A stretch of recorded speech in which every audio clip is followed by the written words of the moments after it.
Hello दोस्तों, मैं Ravi DS infotech में आपका स्वागत है। दोस्तों, आज मैं बताने वाला हूं उस पावन धरती के बारे में जहां पर देश विदेश के लोग यहां काफ़ी मात्रा में पूजा पाठ के लिए आते हैं। उस जगह का नाम है विष्णुपद, जो गयासुर के नाम से जाना जाता है।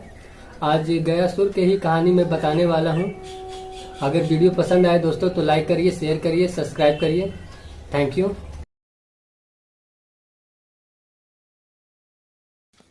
धर्म अनुसार ऐसा माना जाता है कि एक समय स्वयं ब्रह्मा जी ने सृष्टि रचते समय गयासुर को उत्पन्न किया।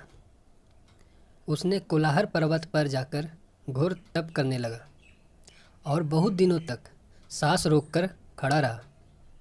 उसकी ऐसी तपस्या देखकर इंद्रलोक घबराने लगे। उनके मन में था कि कहीं मेरा सिंहासन न ले ले।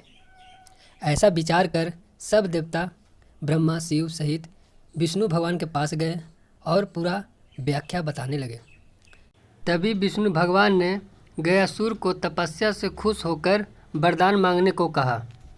तो गयासुर ने वरदान मांगा कि हे प्रभु, अगर आप मुझसे बहुत खुश हैं तो मुझे ये वरदान दें कि मुझे कोई भी छुए या कोई भी कितना भी पापी क्यों ना हो, मेरे स्पर्श से वह पापों से मुक्त होकर मुक्ति की प्राप्ति हो।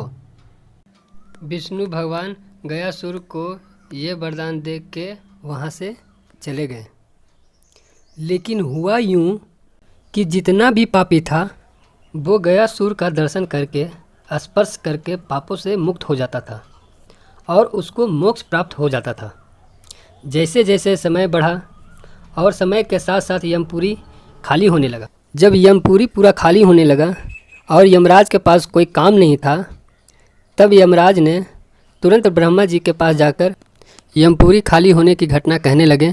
हे प्रभु, विष्णु भगवान के वरदान से गयासुर को जो वरदान मिला उससे तो शरीर उनका पवित्र हो गया, लेकिन जितना भी पापी दुराचारी है सब लोग स्वर्ग की ओर जा रहे हैं, जिसकी वजह से यमपुरी खाली हो गया है।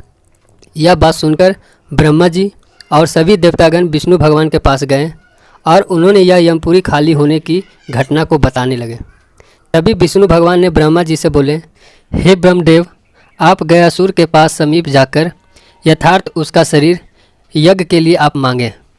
विष्णु भगवान की आज्ञा पाकर ब्रह्मा जी जब गयासुर के पास गए तब गयासुर ने ब्रह्मा जी को प्रणाम किया। हे ब्रह्मदेव, आप मेरे समीप किस लिए आए हैं, कृपया करके कहिए। तब ब्रह्मा जी ने कहा कि हे दैत्यराज, मैं तमाम पृथ्वी पर घूम आया और मुझे यज्ञ करने के लिए कोई ऐसा स्थान नहीं मिला जहां मैं यज्ञ कर सकूं। तेरा शरीर नारायण के वरदान से पवित्र है, जो अपना शरीर मुझे यज्ञ के लिए दो। ये बातें सुनकर गयासुर काफ़ी प्रसन्न हुआ और बोला, हे प्रभु, ये अधम शरीर आप ही की वजह से पवित्र हुआ है, सो आप इस पर यज्ञ जरूर करें, जिससे यह और भी पवित्र हो जाए। गयासुर ने उसी समय उत्तर दिशा की तरफ सिर करके लेट गया। तब ब्रह्मा जी ने संपूर्ण ऋषि मुनियों को बुलाकर गयासुर के ऊपर यज्ञ आरंभ किए। जब यज्ञ समाप्त होने पर ब्रह्मा जी स्नान के लिए ब्रह्म सरोवर गए। उसी समय गयासुर का शरीर हिलने लगा। तब ब्रह्मा जी ने धर्मराज से कहा, आपके पास जो देवमयी शिला है उस शिला को गयासुर के सिर पर रख दीजिए। शिला रखने पर भी गयासुर का शरीर स्थिर नहीं हुआ। ब्रह्मा जी सभी देवताओं के साथ भगवान विष्णु के पास गए और उन्हें विनय पूर्वक पूरी बात कहने लगे।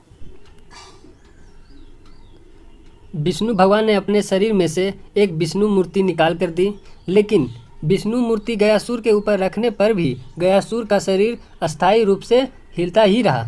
तब ब्रह्मा जी ने विष्णु भगवान को आवाहन करने लगे। तभी विष्णु भगवान ने गयासुर के ऊपर जो शिला था उस पर गदा लेकर आ विराजे और वहाँ जितने भी देवी देवता थे वो अपने अपने शक्ति के अनुसार गयासुर के शरीर को अस्थिर किया। तब से विष्णु भगवान का नाम विष्णु गदाधर हुआ। जब गयासुर का शरीर अस्थिर हुआ तब विष्णु भगवान ने कहा कि मैं बहुत खुश हूँ, मांगो वरदान, क्या मांगते हो।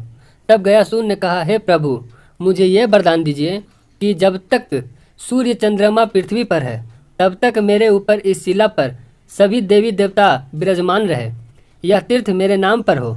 यहाँ स्नान, तर्पण, दान, पुण्य करके मनुष्य को सब तीर्थों में से सबसे ज़्यादा फल प्राप्त हो और गदाधर भगवान के दर्शन पूजन से मनुष्य के हजारों पाप समाप्त हो जाए। जो कोई भी पितृदान जिस पितृ के लिए हो वह ब्रह्मलोक वासी हो, उसके सारे पाप मिट जाएं। गयासुर की यह वचन सुनकर विष्णु भगवान ने ऐसा ही होगा वरदान देख के चले गए। अगर ये वीडियो पसंद आया है तो लाइक करिए, शेयर करिए, सब्सक्राइब करिए। Thank you.